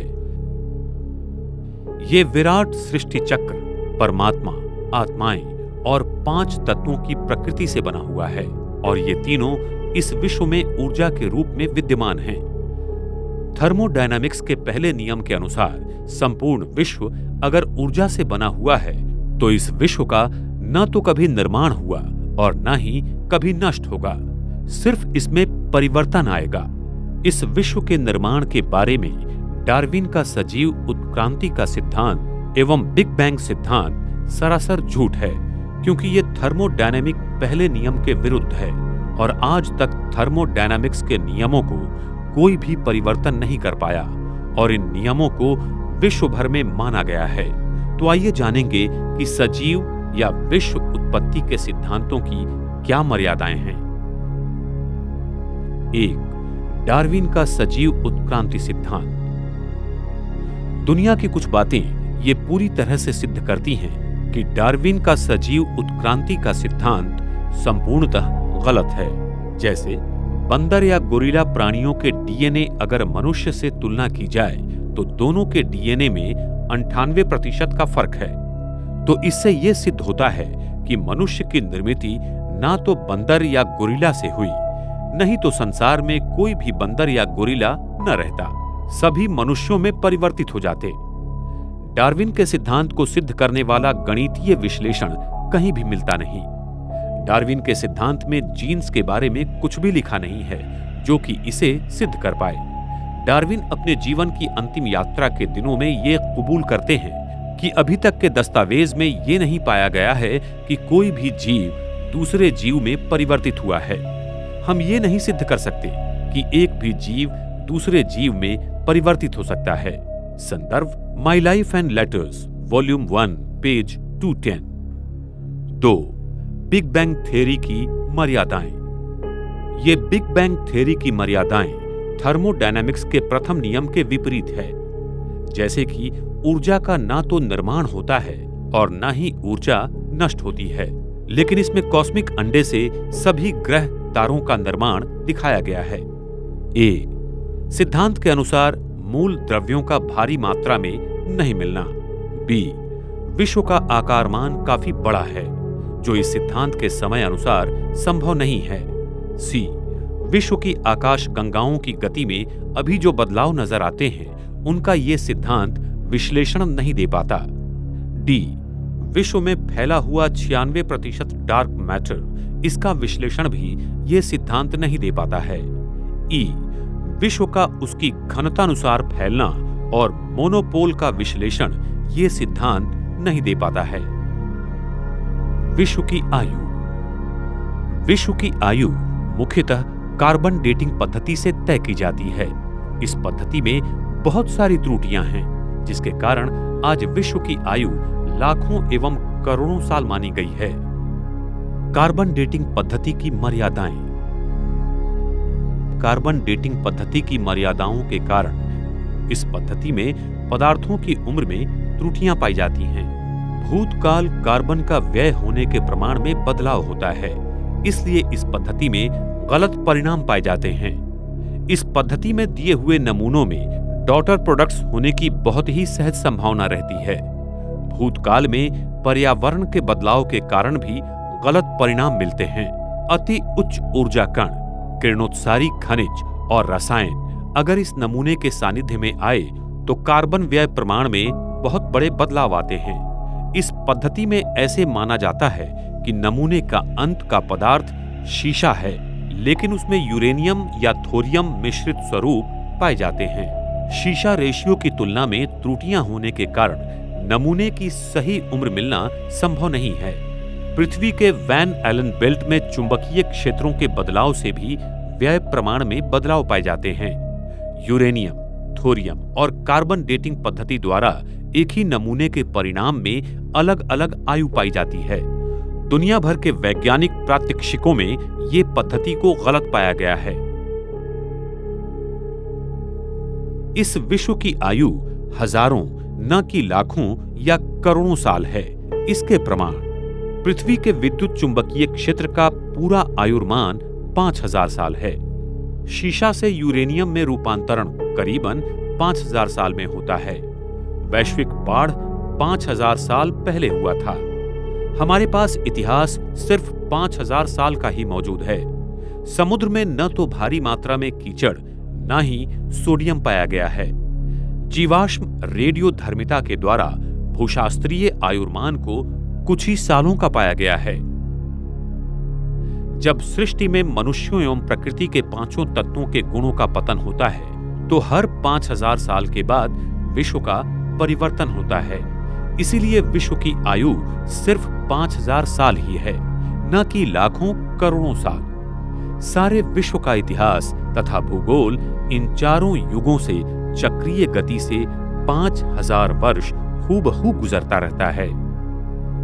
सतयुग। इस सृष्टि के प्रारंभ में हम सारी आत्माएं अपने स्वर्णिम ईथर ऊर्जा से भरपूर परम धाम घर में संपूर्ण शुद्ध स्वरूप में रहती थी। तब परम धाम का केंद्रीय गुरुत्वीय बल शून्य रहता है। साथ साथ पृथ्वी का भी केंद्रीय गुरुत्वीय बल शून्य रहता है। इस पृथ्वी पर तब हम आत्माएं देवी देवताओं के पवित्र स्वरूप में रहते थे। सारे विश्व पर श्री लक्ष्मी, श्री नारायण का राज्य था। इसी अति प्रगत सतयुगी संस्कृति को आज लोग अटलांटिस एवं मारिया आदि नामों से ढूंढ रहे हैं और प्राचीन संस्कृतियां जैसे माया, इजिप्ट आदि में इनके बारे में लिखा हुआ है। सतयुग की आदि में परम धाम की ईथर ऊर्जा पृथ्वी पर शुभ्र विवर के द्वारा निरंतर फैलती रहती है, जिससे सारा ब्रह्मांड एक अलग स्वर्णिम कणों द्वारा प्रभावित और तेजोमय रहता है। इस ईथर ऊर्जा की अखंड प्रवाह के कारण इस पृथ्वी पर जीव सृष्टि अपनी अति सतोप्रधान अवस्था में रहती हैं। तभी आकाशमंडल और भूमंडल का गुरुत्वीय केंद्र एक ही दिशा में होने के कारण सूर्य और चंद्रमा पृथ्वी पर सरल दिशा में घूमते थे, जिससे चंद्रमा हर रोज पूर्ण रूप से दिखाई देते थे, न कि कोई कला के रूप में। सतयुग त्रेता युग में सभी राशि के 108 तारामंडल आकाश तत्व में एक ही मुकुट की रचना अनुसार घूमते थे और सप्तऋषि तारे भी ध्रुवीय तारा के नीचे एक ही लाइन में थे। इस समय प्रकाश की गति बहुत धीमी होने के कारण दिन और रात भी 21-21 घंटे के थे। आकाश तत्व का घूमना भी धीमी गति से था, क्योंकि तब विश्व की घनता भी कम थी। ये सारा नजारा सतयुग और त्रेता युग में 2500 वर्ष तक सदा चलता रहता है। हमारी कुंडलिनी शक्ति हमारे सहस्र चक्र में सदा विराजमान थी, क्योंकि हमारी मानसिक स्थिति आत्म अभिमानी थी। इस स्थिति के कारण हमारे अंदर इथर शक्ति का प्रवाह ध्रुवीय तारा के द्वारा निरंतर था और सारा तारामंडल हमारे संकल्पों पर चलता था। सतयुग के आदि में पृथ्वी में पारा की मात्रा बहुत थी। और पृथ्वी का केंद्रीय गाभा पारा की इसी चारों बाजू से पूरी तरह भरा हुआ था। ये पारा ईथर शक्ति को खींचता है और पृथ्वी के केंद्र को चार्ज करता रहता है, जिससे पृथ्वी में चुंबकीय शक्ति का निर्माण होता है। सतयुग में पृथ्वी के चुंबकीय शक्ति मोनोपोल थी और उसके सारे ऊर्जा केंद्र एक ही जगह केंद्रित थे, जिसके कारण फिर अक्षांश और रेखांश नहीं थे और पृथ्वी का भूभाग कमल की तरह बना हुआ था। सागर का पानी मीठा और शुद्ध था, जिसमें नमक जरा भी नहीं था। सागर पृथ्वी के सारे भूभाग पर चक्रीय तालाब की तरह फैला हुआ था, जो अभी दक्षिण ध्रुव के उस पार भी है, और सागर इतना गहरा भी नहीं था। हर जगह उस भूतल को हम देख सकती हैं। इतना सागर का पानी स्वच्छ, शुद्ध और पारदर्शक था। इस युग में हम मनुष्य आत्माओं की सतो प्रधान अवस्था के कारण प्रकृति हमारे आदेशों पर चलती थी। सतयुग के पुष्पक विमान टेस्ला कॉइल की प्रणाली पर ईथर ऊर्जा द्वारा चलते थे और वो हमारे संकल्प द्वारा नियंत्रित किए जाते थे। वहां पर सोने के महल होंगे जो कि हीरों से जड़े हुए होंगे। वहां पर विज्ञान अपनी सतो प्रधान की चरम सीमा पर था। सतयुग में दो प्रकार के खनिज पत्थर होते हैं, एक किम्बरलाइट और दूसरा लिम्प्रोलाइट, जिसमें बहुत प्रकार के हीरे पाए जाते हैं। इनमें प्रकाश की किरणें अनेक रंगों में परिवर्तित तथा उत्सर्जित करने की क्षमता बहुत ज्यादा है। इन्हीं हीरों द्वारा सतयुग के स्वर्णिम महलों में अनेक प्रकार के रंगों की रोशनी रहेंगी और इन हीरों से निकलने वाली किरणों का रंग हम अपने संकल्प द्वारा नियंत्रित या परिवर्तित कर सकते हैं। सतयुग में प्रकाश कणों की प्रकाश कोण डायनेमिक होती है, जिसके कारण जब विश्व महाराजन संकेत करेंगे कि दिन, तो सूरज की प्रकाश कणों का प्रकाश शंकु 180 अंश कोणीय में खुल जाएगा और सारी धरती पर एक ही समय दिन होगा, और जब रात का संकल्प करेंगे तब सारी पृथ्वी पर रात होगी। लेकिन उस समय चंद्रमा पर पड़ी हुई सूरज की किरणों का प्रतिबिंब धरती पर आएगा और चंद्रमा हर दिन पूर्ण रूप में रहेगा। चंद्रमा की किरणों का प्रकाश शंकु का कोणीय नियंत्रण भी हमारी संकल्प शक्ति द्वारा होगा। सतयुग में हमारा डीएनए 12 तंतुओं का बनेगा, जिससे हमारा शरीर अति सुंदर, शक्तिशाली और सूक्ष्म शक्तियों से भरपूर होगा, जिससे हमारी आयु 150 साल होगी और हम बूढ़े नहीं होंगे। हम अपनी इच्छानुसार शरीर को त्याग देंगे। हमारे मस्तिष्क पर तेजोमय वलय सदा रहेगा। इसीलिए मंदिरों में देवताओं के आगे दिए जलाते हैं, क्योंकि उनकी आत्म ज्योति सदैव जलती थी। देवी देवताओं का जन्म भी पवित्रता की शक्ति से आंखों द्वारा नयन दर्शन से होगा। वहां काम विकार से कोई भी रचना नहीं होती है। वर्तमान समय में मोर पंछी का जन्म भी उसके आंख से निकले हुए आंसुओं को मादा मोर पंछी ग्रहण करने से होता है। इसीलिए उसकी पवित्रता के कारण कृष्ण के मुकुट में मोर का पंख दिखाते हैं और वो भारत का राष्ट्रीय पक्षी है। सतयुग में प्राणियों की रचना मैग्नेटिक फील्ड के रूप में खिलौनों के रूप में होगी और वो बहुत सुंदर और सात्विक होंगे। हम मनुष्य आत्मा सतयुग से लेकर त्रेता युग तक सदैव आत्मिक स्वरूप में 2500 वर्ष तक शुद्ध पवित्र स्वरूप में थी। सतयुग की प्रगत वैज्ञानिक संरचना तथा तकनीकी के बारे में हम आपको अधिक विस्तार में अगले भाग में बताएंगे। द्वापर युग। हम आत्माओं की पवित्रता ब्रह्मांड के ईथर ऊर्जा और गुरुत्वीय बल को नियंत्रित करती है। इसलिए जब हमारी मानसिकता में बदलाव आते हैं तो प्रकृति में उसी रूप में परिवर्तन होता है। द्वापर युग की शुरुआत में हम मनुष्य आत्मा अपने आप को आत्मा भूलकर देह समझने लगते हैं, जिससे हम आत्माओं की पवित्रता सतो से रजो प्रधान में होने के कारण ब्रह्मांड के अवकाश और काल की रचना में बदलाव आते हैं। पृथ्वी के ऊपर और नीचे दोनों जगह की अवकाश में चक्रीय भौगोलिक रचना में 2 कृष्ण विवरों का निर्माण हो जाता है। इस कारण पृथ्वी के केंद्रीय गाभा में विद्युत रोधक मूल द्रव्य का निर्माण हो जाता है और पृथ्वी का केंद्रीय गाभा, जो एक चुंबकीय क्षेत्र था, वो 2 चुंबकीय क्षेत्र में बंट जाता है, जिससे सारे भूखंडों में हलचल हो जाती है और वो बिखर जाते हैं। इस घटना को वैज्ञानिक पेंजिया इवेंट के नाम से जानते हैं। पृथ्वी के चुंबकीय ध्रुवों की अदला बदल होती है। ये सत्य भी वैज्ञानिकों को सागर के तलों में मिला हुआ है। साथ ही साथ पृथ्वी के गाभा की चुंबकीय शक्ति कम होना शुरू हो जाती है, जो कलयुग के अंत में पूर्ण रूप से क्षीण हो जाती है। द्वापर युग में पृथ्वी पर आए भूकंप, प्रलय आदि के कारण ये अति प्रगत सतयुगी संस्कृति समुद्र में चली जाती है, जिसे आज लोग एटलांटिस एवं मारिया आदि नामों से ढूंढ रहे हैं। पृथ्वी के ऊपर और नीचे दोनों जगह पर 2 कृष्ण विवरों का निर्माण हो जाने के कारण आकाश तत्व सिकुड़ जाता है और धरती के ऊपर आकाश तत्व में 2 आकाश निर्माण हो जाते हैं। एक आकाश उत्तर ध्रुवीय से लेकर विषुववृत्त तक बनता है और दूसरा विषुववृत्त से लेकर दक्षिण ध्रुवीय तक बनता है। उत्तर ध्रुवीय आकाश तत्व में प्रकाश कण घड़ी की विरुद्ध दिशा में घूमते हैं, क्योंकि यहाँ पृथ्वी का चुंबकीय क्षेत्र घड़ी की विरुद्ध दिशा में घूमता है। इसलिए हमें आकाश में तारामंडल आदि घड़ी की विरुद्ध दिशा में घूमते नजर आते हैं और दक्षिण ध्रुवीय आकाश तत्व में पृथ्वी का चुंबकीय क्षेत्र घड़ी की दिशा में घूमता है। इसलिए प्रकाश कण उसी दिशा में घूमते हैं। इसलिए हमें यहाँ तारामंडल घड़ी की दिशा में घूमता नजर आता है। साथ साथ पृथ्वी की भूमंडलीय सीमा भी सिकुड़ जाती है और पृथ्वी अवकाश की परिमितीय अधिक चक्रीय हो जाने के कारण प्रकाश चक्रीय गति से शंकु की तरह पृथ्वी पर गिरने लगती है, जिससे अभी हमें पृथ्वी गोल नजर आती है।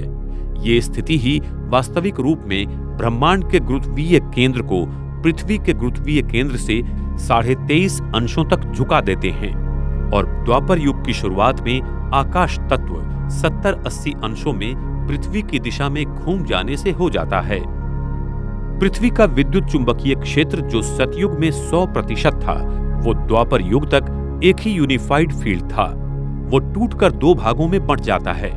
द्वापर युग से पृथ्वी पर ईथर शक्ति का स्रोत कम होना शुरू हो जाता है और इसकी आंतरिक संरचना बदलना शुरू हो जाती है। पृथ्वी केंद्रीय गाभा की शक्ति धीरे धीरे कम होना शुरू हो जाती है, जिससे द्वापर युग की शुरुआत में जियोलॉजिकल और इकोलॉजिकल परिवर्तन आना शुरू हो जाते हैं। परम धाम का मध्य गुरुत्वीय केंद्र जो शून्य था, वो हम आत्माओं की आत्मिक शक्ति के कारण पृथ्वी के मध्य गुरुत्वाकर्षण में बदल जाता है।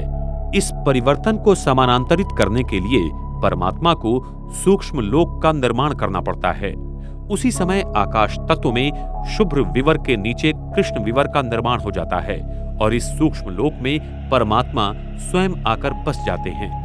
द्वापर युग में पृथ्वी के मोनोपोल का 2 ध्रुवों में परिवर्तन होने के कारण पृथ्वी के शक्तियों का केंद्रीयकरण बिखर जाता है और वो 13 चक्रों में बंट जाता है, जो आज संसार में अलग अलग जगह पर है और उसी चक्रों द्वारा पृथ्वी की शक्ति का संचार इस प्राणी जगत में होता रहता है। इन चक्रों का ज्ञान हम आत्माओं को द्वापर युग में हुआ था और हमने अपनी आत्मिक शक्ति से ये जान लिया था कि पृथ्वी की इन चक्रों को अगर ईथर ऊर्जा से हम चार्ज करेंगे तो पृथ्वी पर प्राकृतिक आपदाएं कम होंगी। इसलिए हमारी प्राचीन सभ्यताओं ने पिरामिड आदि का निर्माण किया, जिसके कारण वो ईथर ऊर्जा इस धरती को मिल सकी और धरती में ऊर्जा का संतुलन बना के रखा। लेकिन जैसे जैसे समय बीतता चला गया, हम आत्माओं ने अपने विकर्मों द्वारा पृथ्वी पर बहुत सारे अत्याचार किए और साथ साथ पृथ्वी के इन चक्रों का संतुलन बिगाड़ते गए, जिसके कारण भूकंप, बाढ़, सुनामी आदि बहुत संख्या में आ रहे हैं। जो सप्तऋषि तारे पहले एक ही लाइन में थे, वो अलग अलग दिशा में बंट जाते हैं और तारामंडल में राशि चक्र का निर्माण हो जाता है। इन्हीं राशि चक्र के तारामंडल का और ग्रहों का हमारे डीएनए पर प्रभाव पड़ता जाता है और वो हमारी कुंडली को प्रभावित करते हैं। जब हम देह अभिमान में आ गए, तब यही ग्रह और तारे हमारे जीवन की स्थिति को परिवर्तित करना शुरू कर देते हैं। यही ईथर शक्ति हमारे डीएनए की संरचना करते हैं और डीएनए फिर भौतिक शरीर का निर्माण करती है। यही कुंडलिनी शक्ति जो सतयुग में सहस्त्रा चक्र में थी, वो फिर से आज्ञा चक्र तथा द्वापर युग में हृदय चक्र और कलयुग में मूलाधार चक्र में आकर बैठ जाती है, जिसको जागृत कर फिर से सहस्त्र में ले जाने का पुरुषार्थ योगी हठयोगी करते रहते हैं। ये कुंडलिनी शक्ति ईथर शक्ति का सूक्ष्म रूप है जो विज्ञान अभी तक नहीं खोज पाया। विश्व की घनता बढ़ने के कारण विश्व का प्रसारण होने लगा, जो वैज्ञानिकों को अभी दिखाई दे रहा है। अधिक घनता होने के कारण ईथर ऊर्जा हर प्राणी मात्र में घटती जा रही है। इसके लिए अनेक आविष्कार किए जा रहे हैं। द्वापर युग के शुरू में मैटर और एनर्जी परिवर्तित होकर डार्क मैटर और डार्क एनर्जी बन जाती हैं, जिसे अभी वैज्ञानिक खोज रहे हैं। जिसका मुख्य कारण है हमारी संकल्प शक्ति, जिसमें आत्म अभिमानी की वजह देह अभिमानी की जागृति आ जाती है और हमारे विचार प्रकृति को अपवित्र बना देते हैं। हमारी पवित्रता ही प्रकृति के सारे तत्वों को नियंत्रित करती है। जब हम पवित्र थे तब प्रकृति हमारी दासी थी, और अभी जब हम अपवित्र बने तब हम प्रकृति के दास बने। हम आत्माओं की मानसिक शक्ति, जो सतयुग में ब्रह्मांड की पिंडीय शक्ति के साथ सृष्टि पर खड़ी थी, वो द्वापर युग में अलग अलग हो जाती हैं। द्वापर युग में हम अपने आप को शरीर समझने के कारण दुखी और अशांत हो जाते हैं। हम आत्माओं का तीसरा नेत्र बंद हो जाता है, ईश्वर की प्रार्थना करते हैं और उसे ढूंढते रहते हैं। इसी द्वापर युग से हर धर्म संस्थापक आकर अपने अपने धर्म की स्थापना करते हैं। सभी धर्म आत्माओं ने ईश्वर की आराधना, प्रार्थना, ध्यान सिखाया और कर्मों के गुह्य गति का ज्ञान समझाने का प्रयास किया। तब से पाप पुण्य की परिभाषा प्रचलित हुई। जो हम आत्माएं सतयुग त्रेता युग में जीरो विजन में थीं, वो द्वापर और कलयुग में नैरो विजन में चली गईं। अभी संगम युग में हम अभी एरो विजन में हैं। धर्म सत्ता, राज्य सत्ता, विज्ञान सत्ता और श्रेष्ठ कर्मों की सत्ता सतयुग और त्रेता युग में एक के हाथ में थी। वह द्वापर और कलयुग में अनेक सूत्र में बिखर जाती हैं और अल्प लोगों में बट जाती हैं, जिससे हम दुखी और अशांत हो जाते हैं। पृथ्वी जो सतयुग में कमल जैसे खिली हुई थी, वो फिर द्वापर युग में ऑप्टिकल रेडियल बन जाती है, जिससे वो उसे गोल दिखाई देती है और फिर आगे चल के कमल जैसी बन जाएगी। द्वापर युग के आरंभ में हमारी पवित्रता भंग होने के कारण हमारे शरीर के डीएनए की संरचना में परिवर्तन आ जाते हैं और हमारे मस्तिष्क में सूक्ष्म कृष्ण विवर बन जाता है।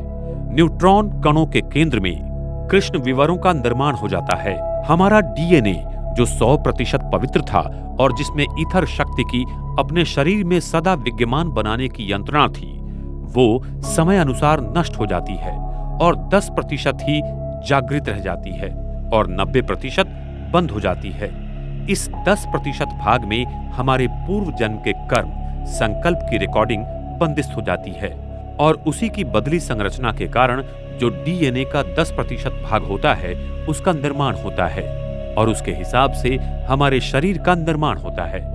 आज भी वैज्ञानिक मानते हैं कि 90% डीएनए जैसे कि मरा हुआ है और वही मात्र 10% डीएनए के भाग को बना देता है। वो कैसे, इसका उत्तर आज के वैज्ञानिकों के पास नहीं है। कलयुग। कलयुग के अंतिम समय पर स्वयं परमात्मा 1936 में इस भारत भूमि में साकार प्रजापिता ब्रह्मा के तन में प्रवेश करते हैं और उनके द्वारा इस सारे ब्रह्मांड के आदि, मध्य और अंत के कर्मों का ज्ञान देते हैं, जिसे दिव्य अवतरण कहा जाता है। जब स्वयं परमात्मा भारत भूमि पर आते हैं, तब उनके सर्वोच्च ईथर शक्ति के भंडार होने के कारण इस भारतीय भूखंड की चुंबकीय शक्ति बढ़ने लगती है। इस ईथर ऊर्जा के कारण वैज्ञानिकों को E=mc² आदि अनेकानेक शोध लगने शुरू हो जाते हैं। पृथ्वी का केंद्रीय गुरुत्वीय बल बढ़ने का कारण है विश्व का गुरुत्वीय केंद्रीय बल, जो ब्रह्मांड में ध्रुवीय तारा के ऊपर बना हुआ है। वो विश्व का प्रसरण होने के कारण तथा अवकाश ब्रह्मांड की चक्रीय गति बढ़ने के कारण धीरे धीरे नीचे आ रहा है। ये ध्रुवीय तारा आने वाले समय में पृथ्वी के बहुत करीब आ जाएगा, जिसके कारण उसकी स्वर्णिम प्रकाशमान ईथर ऊर्जा से प्रकृति के मूलभूत ऊर्जा का बहुत बड़ा परिवर्तन होगा। जैसे सिलिकॉन जो सेमीकंडक्टर है, वो बैड कंडक्टर बन जाएगा और दुनिया के सारे संगणक और इलेक्ट्रॉनिक साधन बंद हो जाएंगे। सारी इलेक्ट्रॉनिक प्रणालियां बंद होने के कारण दुनिया में हाहाकार मच जाएगा और साथ साथ यूरेनियम आदि धातु में अपने आप विकेंद्रीकरण होना शुरू हो जाएगा, जिससे दुनिया भर में बने हुए आणविक शस्त्रों का अपने आप विस्फोट हो जाएगा, जिससे सृष्टि पर महापरिवर्तन की प्रक्रिया शुरू हो जाएगी। सृष्टि परिवर्तन की प्रक्रिया का पहला चरण आणविक शस्त्रों के भयंकर विस्फोट से सृष्टि परिवर्तन की अनेक प्रक्रिया को उत्तेजित करेगा। अणु बॉम्ब, हाइड्रोजन बॉम्ब का प्रचंड विस्फोट पृथ्वी पर छोटे सूरज का काम करेगा। आणविक बॉम्बों से करीब 10 लाख डिग्री सेल्सियस तापमान थोड़े समय के लिए हो जाएगा, जिसे सारे धातु, मनुष्य, संपत्ति, वस्तुएं और पर्वत आदि विस्फोट होकर पिघल जाएंगे। अणु बॉम्ब के इसी ऊर्जा पिघलने के कारण पृथ्वी के केंद्रीय गाभा के ऊपर बना सिलिकॉन पूरी तरह से पिघल जाता है। पृथ्वी के समुद्र में बर्मुडा और फॉर्मोसा ट्रायंगुलर क्षेत्र हैं। वो पृथ्वी के केंद्रीय गाभा के 2 द्वार हैं, जो सिर्फ पानी से ढके हुए होने के कारण पृथ्वी के सबसे ज्यादा गुरुत्वीय बल के क्षेत्र में हैं। इसलिए कोई भी हवाई या पानी पर चलने वाला जहाज इन क्षेत्रों में जाते ही गायब होकर पृथ्वी के अंदर चला जाता है। इसलिए इन क्षेत्रों को डेविल सी कहते हैं। इन्हीं क्षेत्रों से अति प्रकाशित ईथर ऊर्जा के द्वारा प्रचंड विद्युत शक्ति से पृथ्वी का केंद्रीय गाभा पुनः चार्ज होगा।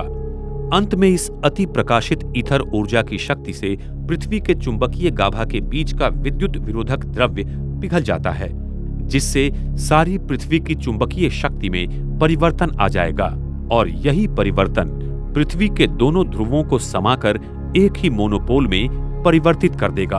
आइंस्टाइन बोसॉन कंडेंसेशन की भाषा में पृथ्वी का केंद्रीय गाभा एक सुपर एटम बन जाएगा और पृथ्वी की गुरुत्वीय शक्ति बहुत बढ़ जाएगी, जिसका केंद्र भारत होगा। पृथ्वी की चुंबकीय शक्ति में परिवर्तन आने के कारण दुनिया में अनेक तूफान, सुनामी, चक्रवात और भूचाल आदि ज्यादा संख्या में आ जाएंगे। दुनिया का 96% बर्फ जो दोनों ध्रुवों पर जमा है वो पिघल जाएगा और समुद्र की ऊंचाई 300 से 400 फीट बढ़ जाएगी, जिससे दुनिया भर में समुद्र किनारों पर बसे सारे शहरों का विध्वंस हो जाएगा। दुनिया के सारे भूखंड विध्वंस होकर भारत की ओर केंद्रित हो जाएंगे, जिसे हम पेंजिया और गोंडवाना लैंड कहते हैं। ये प्रक्रिया बहुत ही अद्भुत और विशाल है।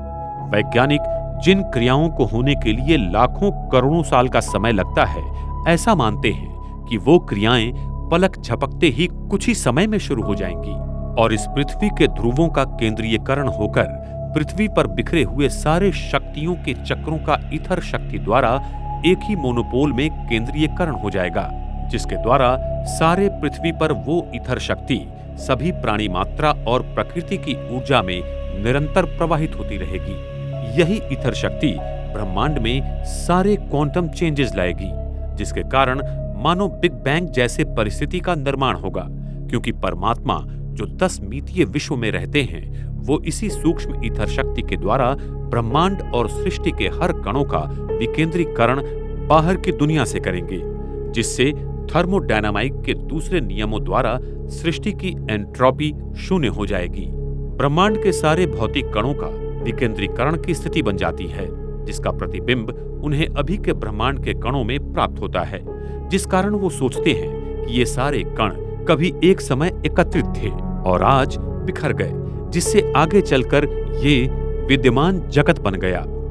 परमात्मा की पराशक्ति के द्वारा हमारे मस्तिष्क में द्वापर युग के आरंभ में जो सूक्ष्म कृष्ण विवर बना हुआ था वो नष्ट हो जाएगा और हमारा अचेतन मन पूरी तरह खुल जाएगा और दुनिया की सभी आत्माओं को अपने असली स्वरूप का ज्ञान हो जाएगा कि हम वास्तव में आत्मा हैं और न कि ये भौतिक शरीर, और साथ साथ अपने सच्चे आत्मिक पिता का ज्ञान संसार की सभी आत्माओं को होगा, जिससे सारे संसार को ईश्वर का परिचय और अनुभव हो जाएगा। अंत में न्यूट्रॉन कणों का कृष्ण विवर भी नष्ट हो जाता है। शुभ्र और कृष्ण विवर का पृथ्वी के गुरुत्वीय केंद्र के मध्य का अंतर समय के साथ साथ कम होता जाता है, जो अब बहुत कम है और आगे चलकर ये और कम हो जाएगा। इसके कारण प्रकाश की किरणें अधिक वक्रमान हो जाती हैं, जो कि शुभ्र विवर का पृथ्वी के गुरुत्वीय केंद्र की शक्तियों के साथ का संबंध है। अभी ध्रुवीय तारा नीचे आने के कारण ब्रह्मांड के मध्य भाग में आकाश तत्व फैल रहा है, जिसके कारण वैज्ञानिकों को ये विश्व प्रसरण होता हुआ नजर आता है। उन्हें आकाशगंगा एक दूसरे से अधिक दूर जाती दिखाई दे रही है। तारों का दूर जाना प्रकाश की स्पेक्ट्रम से पता चलता है। अभी प्रकाश की तरंगों में रेडशिफ्ट इसी के कारण मिल रही हैं। ध्रुवीय तारा की गति हमारे मानसिकता की पवित्रता पर आधारित होती है। द्वापर युग से लेकर कलयुग तक हमारी पवित्रता में निरंतर गिरावट आने के कारण हमारी कुंडलिनी शक्ति, जो सतयुग त्रेता युग में सहस्त्र चक्र में थी, वो आज्ञा चक्र, फिर हृदय चक्र और अभी कलयुग में मूलाधार चक्र में आ जाती है। इसके कारण ध्रुवीय तारा भी धीरे धीरे नीचे आना शुरू हो जाता है और साथ साथ पृथ्वी के संग उसका केंद्र बिंदु थोड़ा झुकना शुरू हो जाता है, जो अभी कलयुग में 23.5 अंश तक आ जाता है। इसलिए सारा आकाश तत्व हमें अभी 23.5 अंश झुका हुआ नजर आता है। सहस्त्र चक्र से नीले रंग की प्रकाश की किरणें फैलती हैं और मूलाधार से लाल रंग की, जो अभी विश्व में हमें तारों से प्रकाश की लाल रंगों की तरंगें मिल रही हैं। ब्रह्मांड का इस तरह फैलना और फिर सिकुड़ जाना, इसके कारण वैज्ञानिक इसे बिग बैंग द्वारा निर्माण हुआ बताते हैं, लेकिन ये ब्रह्मांड अनादि है। इसका न कभी निर्माण हुआ है और न ही कभी अंत होगा। सिर्फ ब्रह्मांड का परिवर्तन ही होता है। अभी ध्रुवीय तारे के नीचे आने की गति ज्यादा होने के कारण ब्रह्मांड में कई जगह आकाश गंगाएं पीछे से खींचती हुई दिखाई दे रही हैं, जिसे वैज्ञानिक डार्क फ्लो प्रॉब्लम बता रहे हैं। उन्हें ये पता नहीं पड़ रहा है कि ये क्या हो रहा है। वैज्ञानिकों ने जो उपग्रह ब्रह्मांड में दूर भेजे थे, वो फिर से पृथ्वी की ओर आ रहे हैं। वो क्यों आ रहे हैं, ये उन्हें पता नहीं चल रहा। इस ब्रह्मांड की चक्रीय अवकाश प्रणाली का ज्ञान उन्हें नहीं होने के कारण उन्हें इस बात का आश्चर्य हो रहा है।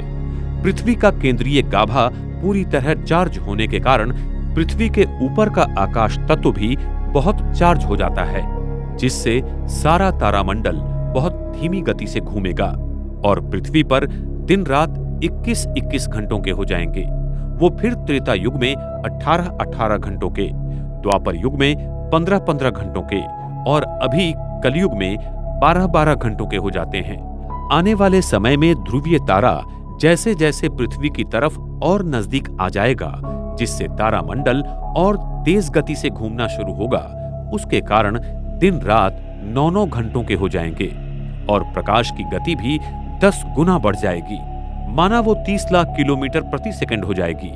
तारामंडल में अनेक तारे फूटते हुए नजर आएंगे तथा कोई कोई तारे ब्राउनियन गति की तरह इधर उधर घूमना शुरू हो जाएंगे। ध्रुवीय तारा की ईथर ऊर्जा के कारण पृथ्वी के ऊपर बने अवकाशीय प्रणाली में जो कृष्ण विवर बने हुए थे, वो नष्ट हो जाएंगे और संसार को दक्षिण ध्रुव के बाहर के खंडों का ज्ञान हो जाएगा तथा सारे छोड़े गए उपग्रह इसी धरती पर, इस अनजान भूमि पर गिरे हुए मिलेंगे और इस अनजान भूमि पर जो पशु प्राणी रहते हैं, वो इस जगत में आने का प्रयास करेंगे। अभी भी उस जगत में डायनासोर जैसे प्राणियों का वास्तव्य है, जिसका निर्माण कलयुग की शुरुआत में पेशियों में जीवन ऊर्जा कमी होने के कारण प्रकृति की कार्बन तत्वों से शुरू हो जाता है। दक्षिण ध्रुव की विद्युत चुंबकीय शक्ति के कारण इस बार चक्रीय अवकाशीय भौगोलिक संरचना के कारण वो यहाँ आ नहीं सकते और हम वहां जा नहीं सकते। जब कृष्ण विवर नष्ट होगा, तब ये सारी जाति प्रजाति ईथर ऊर्जा के कारण नष्ट हो जाएंगी और इनकी देह पृथ्वी के भूखंडों में दफन होने के कारण हमें अगले कल्प में फिर से तेल, कोयला व गैस आदि प्राप्त होंगे। अंत समय में वो वास्तविक रूप में डायनासोर्स को इस दुनिया में थोड़े समय के लिए घूमता हुआ जरूर देखेंगे। इस स्मृति के कारण आज लोगों ने इस पर बहुत सारी फिल्में बनाई हैं, जो होने वाली घटनाओं का सूचक उनके अवचेतन मन पर प्रभाव डालता था, जिसके कारण उन आत्माओं को ऐसी दृष्टि आई थी और उसके आधार पर ऐसी फिल्मों का निर्माण हुआ। जब ध्रुवीय तारा की शक्ति के साथ साथ वो पराभौतिक ईथर शक्ति O9, जो अति शक्तिशाली और दिव्य भूत है, उसकी शक्ति सारे ब्रह्मांड के 5 तत्वों के कणों में मिल जाएंगी, जिससे तत्वों के कणों का विकेंद्रीकरण होना शुरू हो जाएगा और साथ साथ परमात्मा और अन्य पवित्र आत्माओं का आत्मिक बल इस ब्रह्मांड में ऊर्जा का केंद्रीयकरण करेगा, जिससे विश्व की अनावश्यक ऊर्जा शून्य हो जाएगी। और थर्मोडायनेमिक सिद्धांत के दूसरे नियमानुसार विश्व में ऊर्जा का केंद्रीयकरण बाहरी शक्ति से होगा, जिससे ये सारा ब्रह्मांड ईथर शक्ति के द्वारा पुनः रीसेट हो जाएगा। ये अति शक्तिशाली ईथर O9 ईश्वर का अपना पारसमणि है, जो अति सूक्ष्म दैव भूमि के संरचना के द्वारा सारे तत्वों को शुद्ध रूप में लाता है। प्रकृति का हर भौतिक कण अपनी पूर्ण ऊर्जा स्वरूप में आ जाएगा। प्रकृति के इस तमो प्रधान से सतो प्रधान अवस्था के परिवर्तन को हम विनाश के रूप में देखेंगे, लेकिन वास्तव में ये विनाश नहीं है, ये स्वर्णिम सृष्टि की संरचना का उदय है। मनुष्य आत्माओं की पवित्रता इस ब्रह्मांड की ग्रेविटी को नियंत्रित करती है। ये सत्य सारी दुनिया को मानना पड़ेगा। वर्तमान समय में ब्रह्मांड का ध्रुवीय तारा, जिसमें ईथर शक्ति O9 भरी हुई है, वो एक स्ट्रिंग की तरह इस धरती की ओर आ रहा है, और उसके साथ साथ परमात्मा की सर्वोच्च पराशक्ति भी आ रही है, जिसके कारण सारा विश्व एक वैश्विक मोड़ लेगा और इस सृष्टि चक्र में पुनः नए स्वर्णिम युग का शुभारंभ होगा।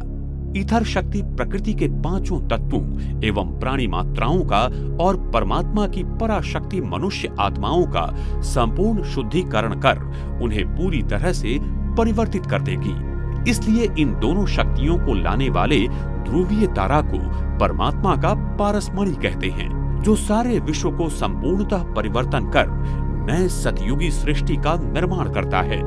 ध्रुवीय तारा धरती के नजदीक आकर फिर अपने पूर्व स्थान पर चला जाएगा, जिसे इसी समय सारा संसार प्लैनेट एक्स एवं निब्रू के रूप में चर्चा कर रहा है। वो भी पृथ्वी के नजदीक से आकर चला जाएगा। ध्रुवीय तारा के अपने स्थान पर जाने के बाद सारे ब्रह्मांड का विस्तारीकरण रुक जाएगा और साथ साथ केंद्रीय गुरुत्वीय बल शून्य हो जाएगा और ब्रह्मांड फिर अपने पहले के स्थान में आ जाएगा। सारी आकाश गंगाएं, तारे, सूर्य, चंद्र आदि पृथ्वी पर सतयुग में जैसे घूमते थे वैसे ही घूमना शुरू कर देंगे। प्रकाश की गति धीमी होने के कारण पृथ्वी के दोनों ध्रुवों पर भेजे गए सारे उपग्रह नजर आने लगेंगे, जिससे पृथ्वी गोल नहीं बल्कि चकती रूप में है। ये अद्भुत सत्य सारे संसार के सामने आ जाएगा। प्रकृति तथा विराट ब्रह्मांड की ये क्रिया अति विशाल और अद्भुत गोपनीय है, जिसे आज तक कोई नहीं जान पाया। ये सारे सत्य हमें आने वाले समय में प्रत्यक्ष मिलेंगे। माउंट आबू, सृष्टि परिवर्तन की प्रक्रिया का स्थान। पृथ्वी की सारी प्राचीन संस्कृतियां जैसे इजिप्ट के पिरामिड्स, ईस्टर आइलैंड, माया संस्कृति के पिरामिड्स आदि पृथ्वी के ले लाइन पर विकसित हुई हैं। प्राचीन संस्कृतियों ने इन्हीं स्थानों से पृथ्वी के चुंबकीय गाभा को ईथर ऊर्जा मिलने वाली वास्तुशिल्पों का निर्माण किया था, जिससे पृथ्वी को वो ईथर शक्ति मिल सके। अगर इन्हीं स्थानों को एक रेखा से जोड़ा जाए तो उस पर माउंट आबू, ये भारत का स्थान अरावली पर्वत में आता है। इस स्थान के अक्षांश और रेखांश देखा जाए तो 24 नॉर्थ अंश और 72 ईस्ट अंश पाए जाते हैं।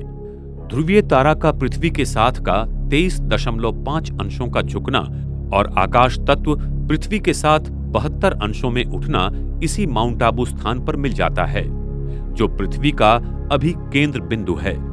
तो विश्व परिवर्तन की प्रक्रिया यहीं से शुरू होती है।